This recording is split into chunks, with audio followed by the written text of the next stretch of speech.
My selfish brother destroyed my life, and my parents supported him. Now he's begging for my help. My response: shut him up. I'm Emily, 28, female, and to be brutally honest, I wasn't meant to be born. At least not as a girl. It sounds intense, but it's the reality.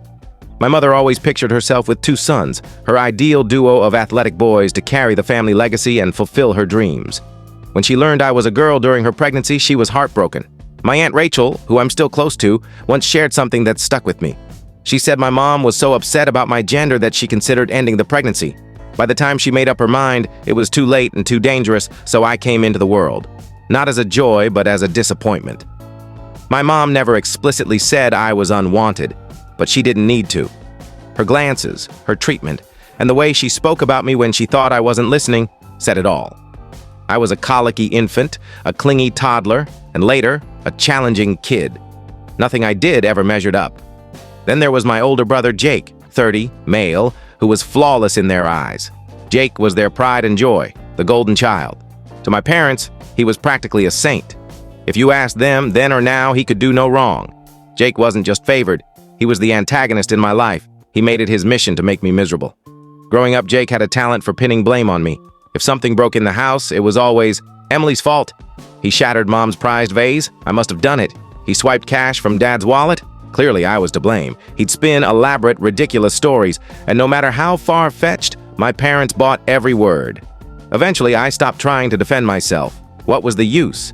They never believed me. Jake was just being a boy, or didn't mean it, while I was branded the problem child who needed to shape up. But Jake didn't stop at lies. He turned school into a nightmare, too. He spread rumors about me among my peers, often so slyly I didn't realize he was behind it at first. Friends would grow distant, and weeks later I'd learn Jake had told them I'd badmouthed them or was too strange to be around. By middle school, I had few friends left. I couldn't invite anyone home because Jake would either embarrass me in front of them or later use anything he overheard to hurt me. He'd distort my words, making it seem like I was disrespecting our parents or being ungrateful. Naturally, Mom and Dad always sided with him. The favoritism was blatant. For instance, Jake's birthdays were grand affairs, parties with friends, lavish decorations, even a bounce house one year. My birthdays, a cake at the kitchen table, maybe a card if they remembered. One year they forgot entirely. Jake made sure to rub it in, smirking. Guess you're not that special. I wasn't a perfect kid, I'll admit. I was shy, a bit emotional. But who wouldn't be? Growing up in a home where I was constantly belittled or ignored wore me down. I felt like I was shouting into a void, begging for someone to care. But in that house, only Jake and my parents mattered, and Jake thrived on it. He knew he was the favorite and wielded that power against me every chance he got. If I dared confront him, he'd run to Mom and Dad, weaving a tale about how I was cruel or picking fights. It didn't matter that he started it. He was the golden child, and I was the issue. I remember one high school moment when I thought I'd finally found a win. I mustered the courage to audition for the school play and landed a solid role. I was thrilled and told my parents, hoping they'd come watch. Jake immediately chimed in. Why would anyone want to see her make a fool of herself? My mom didn't defend me, she just shrugged and said, maybe next time, Emily. That's when it hit me. They weren't just indifferent, they were completely uninterested in me. Jake wasn't just mean, he was strategic. He knew how to hit where it hurt, making me feel insignificant, and the worst part, he never faced consequences. My parents never reprimanded him. If anything, they enabled him by always backing him. Every day felt like a losing battle. I tried to focus on school or my interests, but Jake was always there, ready to knock me down. And my parents? They didn't care. To them, Jake was perfect, and I was just an accident they couldn't erase. Yet somehow I kept going. Maybe it was defiance, or maybe a faint hope that things would improve. But one thing I learned is you can't make people love you. You have to find the courage to walk away. That's exactly what I did when I turned 18. I was done with my family, completely done. I knew my only shot at happiness was to leave. So I poured everything into my studies. I wasn't just chasing grades, I was fighting for my freedom. I worked tirelessly to earn a scholarship to an out-of-state college, applying to every program, writing countless essays, and spending hours on financial aid forms. When I got my acceptance letter from a California school with a partial scholarship, I broke down in tears, not from sadness, but from seeing an escape. The day I left for college, my parents didn't even say, "We'll miss you." They'd helped Jake move into his fully furnished apartment when he got his own place. Me? I got a half-hearted good luck. My mom even said, "Don't forget to call if you need us," knowing full well they wouldn't help. Jake stayed in our small Illinois hometown, naturally.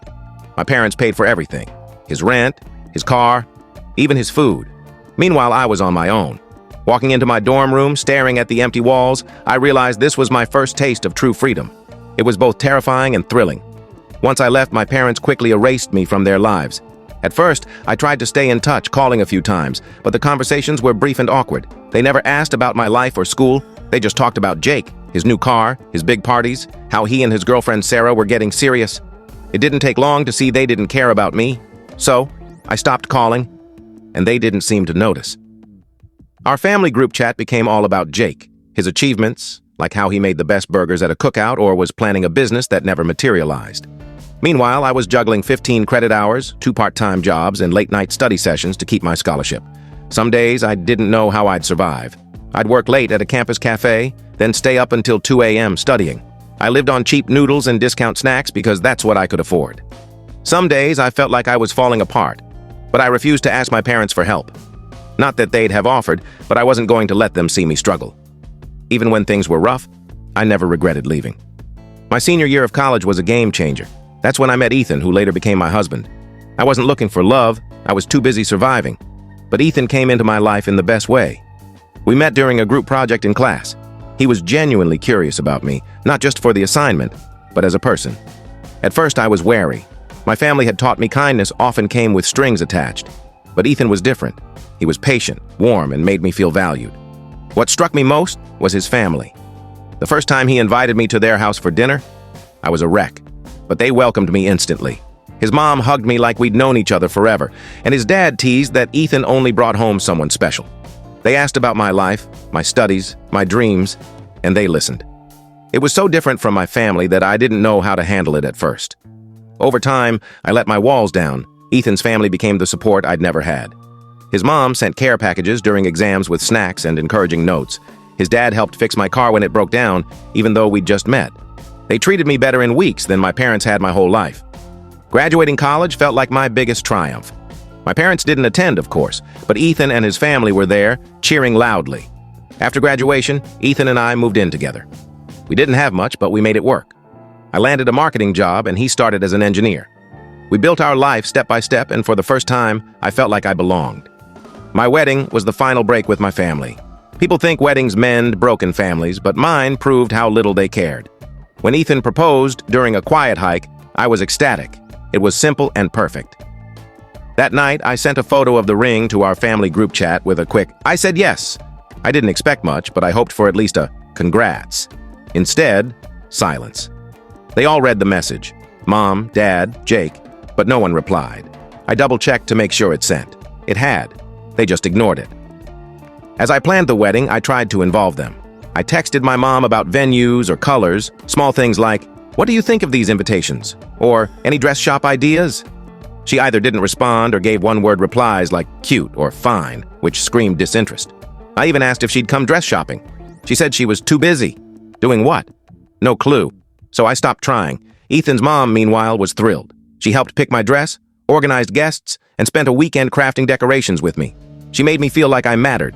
Jake took it further. Not only did he not care, but he tried to ruin it. My cousin Megan, the only family I still speak to, who's now renting a room at my parents' house since her parents are abroad and worried about her living alone, told me Jake convinced my parents I was ungrateful for not including them enough in the planning. He claimed I didn't value their input and was deliberately excluding them. That was a lie. I'd tried, I'd reached out. They ignored me. But Jake twisted it, and my parents, as always, believed him. Things got worse when I sent the invitations, including ones for them and Jake. Weeks later, I called my mom to check if they'd RSVP'd. Her response, "We're still deciding. Jake thinks we should reconsider." Reconsider? It was my wedding. I was their daughter. But Jake had told them I didn't deserve their presence, claiming I only contacted them when I needed something. That was rich, coming from Jake, who'd been handed everything his whole life. As the wedding neared, it was clear they weren't coming. My mom stopped replying, and my dad barely spoke when I called. Megan tried to sway them, but Jake insisted they should be the focus. The irony, he was mad I hadn't made them the center when I'd begged them to be involved. On the wedding day, they didn't show. No call, no text, just empty seats where my family should have been. It hurt, even though I expected it. But Ethan's family? They were there in full. His parents, siblings, cousins, all celebrating us. His mom gave a heartfelt toast, welcoming me officially into their family. After the wedding, I was done. I didn't ask why they skipped it or send them photos. When Jake texted, "Hope your big day was worth ditching your family," I blocked him. Why keep contact with someone who only hurt me? If they didn't want me in their lives, fine. But I was done chasing people who couldn't show up for me. While I built a life with Ethan in California, Jake stayed in Illinois, soaking up his golden child status. That didn't change when he married Sarah. My parents went all out for their wedding. I wasn't invited, not that I'd have gone, but Megan kept me updated. She said they paid for everything: the venue, food, flowers, even Sarah's dream gown. It likely cost more than a house deposit. Speaking of houses, Jake and Sarah got one too, courtesy of my parents. A 3-bedroom, 2-bath home in a nice suburb, fully furnished. Meanwhile, I was in California, working 2 jobs to afford a decent apartment with Ethan. Megan would call with updates on Jake's pampered life. My parents were at his house constantly, treating him and Sarah like royalty, babysitting their dog, helping with yard work, even buying their groceries when Sarah didn't feel like shopping.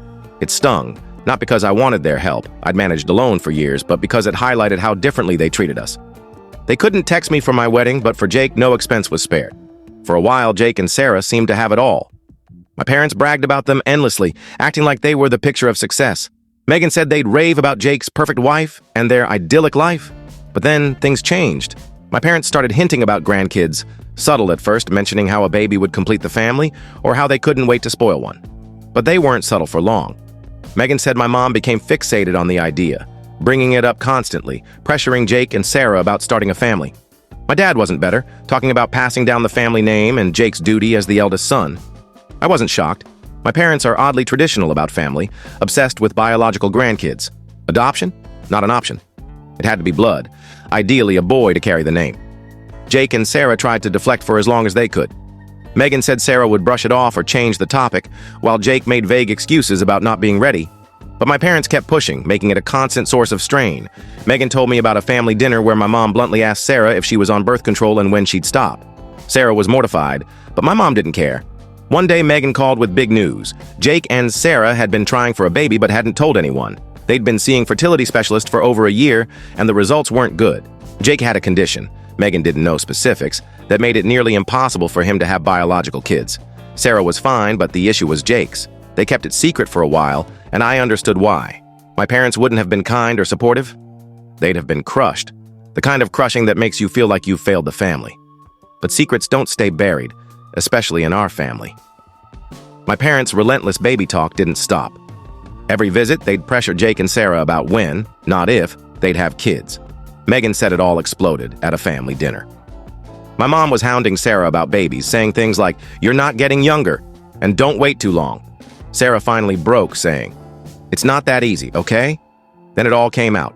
The fertility issues, the doctor visits, everything. My parents' reaction was predictably awful. Megan said they didn't comfort Jake or Sarah. My mom looked like her world had ended, and my dad grumbled about how they should have been told sooner. Real compassionate, huh? After that, things shifted. They didn't outright say they were angry at Jake, but it was obvious. Megan said my mom stopped calling him daily, and my dad visited less. They still fawned over Sarah, likely seeing her as their last hope for grandkids. But Jake, he was out of favor. Megan said my mom made snide remarks about adoption like, "It's better than nothing, I guess," or "It's not the same, is it?" My dad kept saying Jake needed to sort it out, as if he could will away infertility. Jake, for the first time, didn't know how to cope. He'd always been the perfect son, untouchable. Now, he wasn't meeting their standards, and it was destroying him. Megan said he started acting unlike himself, snapping at Sarah, arguing over trivial things, even clashing with my parents at gatherings. He'd always played their game perfectly, but now he was unraveling. Sarah wasn't faring much better. Megan said she was fed up with being treated like a baby factory, skipping family events or barely speaking when she attended. It was clear she was done. One night, Megan called with a story that showed how bad it had gotten. Jake had a breakdown at another family dinner. My mom had made a comment about how sad it was she might never have biological grandkids, and Jake snapped. He called them selfish, saying he couldn't control this. Megan said my parents were shocked. My mom tried to guilt him, saying, "We're just thinking of the family, and do you know how much this means?" But Jake wasn't having it. He stormed out, Sarah trailing behind. Part of me felt for Jake. Nobody chooses infertility, and my parents' reaction was cruel. But another part couldn't help but think he was finally tasting what it was like to face their impossible demands. He'd never dealt with their criticism because he was always perfect. Now he was learning how it felt to fall short, and it was breaking him. Megan said my parents started pressuring Sarah more after that, still obsessed with biological grandkids, pushing unrealistic solutions like costly treatments Jake and Sarah couldn't afford without help. It became a vicious cycle. My parents pushed, Jake and Sarah resisted, and my parents pushed harder. Nobody could accept that things might not go their way. I felt sorry for Sarah. She didn't sign up for this insanity when she married Jake. But Jake? I couldn't muster much sympathy. After a while, my parents were so fed up they threatened to cut Jake off financially unless he fixed the situation. Jake, who'd relied on them for everything, couldn't survive without their support. And because my parents are obsessed with bloodlines, their genius plan was to have Jake beg me to give my unborn child their last name, not just my child, their legacy. The nerve, right? Megan called one night, her voice tense. Emily, Jake's desperate. They're putting so much pressure on him, and now he's coming for you. Watch out. Sure enough, a few days later, Jake showed up at my California home unannounced. Seeing him there was bizarre. He didn't look like the cocky brother I knew. He looked worn out, beaten down. I let him in, curious to hear his pitch. He launched into a pity party, talking about how tough life had been since our parents learned about his infertility. He said they'd been merciless, blaming him for crushing their grandkid dreams and threatening to cut him off if he didn't make it right. He tried to pin his past behavior, his lies, his role in turning my parents against me, on pressure. I didn't mean to hurt you, he said, eyes teary. I was just so stressed, trying to be the perfect son. I wasn't convinced. Jake's actions weren't about stress. They were about power. He'd tormented me for years because he could, knowing our parents would always back him. Now he wanted me to save him? No way. I let him ramble until he got to the point. Emily, he said, I need your help. Mom and Dad will cut me off unless I fix this. They need the family name to live on, and they think your baby is the solution. Please give the baby our last name. It's the only way to save our family. I couldn't help it. I laughed hard. Jake, I said, you're joking, right? After everything you've done, you think I'll hand over my child to clean up your mess? Not happening. He looked shocked, like he genuinely expected me to agree. He tried guilt, calling me bitter and vengeful. This isn't about the past, I shot back. This is about protecting my family. My kids will have no connection to people who treated me like I didn't exist. He kept pressing, saying I was ruining his life by refusing. He even played the victim, claiming he didn't deserve this for something beyond his control. Emily, he said, if they cut me off, I'll lose everything. That's when I lost it. Jake, I said, you've taken everything from me, my peace, my friends, my parents' love, and now you want to take from my kids? If they cut you off, that's their fault, not mine. Maybe it's time you learn to stand on your own. Jake stormed out, slamming the door. I felt a mix of anger, relief, and strange closure. For the first time, I stood up to him and didn't let him manipulate me. It felt empowering. A few days later, Megan called with news. My parents had followed through, cutting Jake off completely. No more house payments, car, or support. Jake and Sarah were struggling to adapt to life without my parents' safety net. Sarah, used to a comfortable life, was upset. Megan overheard her complaining about Jake's failure to fix things with me. I almost felt bad for her, but then I remembered how she'd enabled my parents' toxic behavior for years. After Jake failed, my parents tried their luck. It started with a call from my mom, her first in years. Seeing her name on my phone was jarring. I almost ignored it, but picked up out of curiosity. She launched into a sugary apology. Emily, she said, her voice overly sweet. I'm so sorry for everything. We've missed you and want to make things right. Missed me? Since when? She went on, acting like they'd had a revelation about how they'd treated me. We made mistakes, she said, but we're family. Let's start over. I cut in. Is this about Jake? Silence. She hadn't expected me to call it out. Well, yes, she admitted, her tone shifting. But it's about the family. We need to unite, Emily. We've all been through so much. Then came the guilt. You know how much this means to us. Your baby could heal this family. Can't we move past the old stuff? I was furious. Move past it, I said. You mean the years you acted like I didn't exist? The years you gave Jake everything and me nothing? That past? She tried to backtrack, but I wasn't buying it. I told her I wouldn't let them use my child to fix their failures. She started crying, saying my words hurt, but I held firm. A few days later, my dad called. If Mom's approach was guilt, his was anger. He said he was ashamed of my selfishness, accusing me of tearing the family apart. He told me to grow up and see the bigger picture. I let him vent before cutting in. "Dad," I said, "my baby isn't your do-over. If you care about the family name, you should have thought about that long ago." He didn't have much to say, but took one last shot. "Emily, we just want what's best for the family. If you can't see that, I don't know what to tell you." I'd had enough. I blocked them everywhere and haven't heard from them since. I'm focusing on my life now. Ethan and I will raise our kids in a warm, supportive home, something I never had. Megan and Ethan's family are my rock, and I'm so grateful for them. I've wondered if I should feel guilty for cutting off my family, especially Jake. But I always come back to the same thought. I owe them nothing. They made their choices, and now they're facing the fallout. Jake and my parents can keep their drama, but I'm done. I'm done being the scapegoat, the afterthought, the one who had to bend for their happiness. I'm building a new life, full of love, respect, and the family I always wanted but never had. If you enjoyed this story and felt the emotions behind it, don't forget to give it a like, share it with others, and subscribe to the channel for more real-life experiences and heartfelt stories. Your support means the world, and it helps us bring more content like this to you. Thank you for watching, and I'll see you in the next video.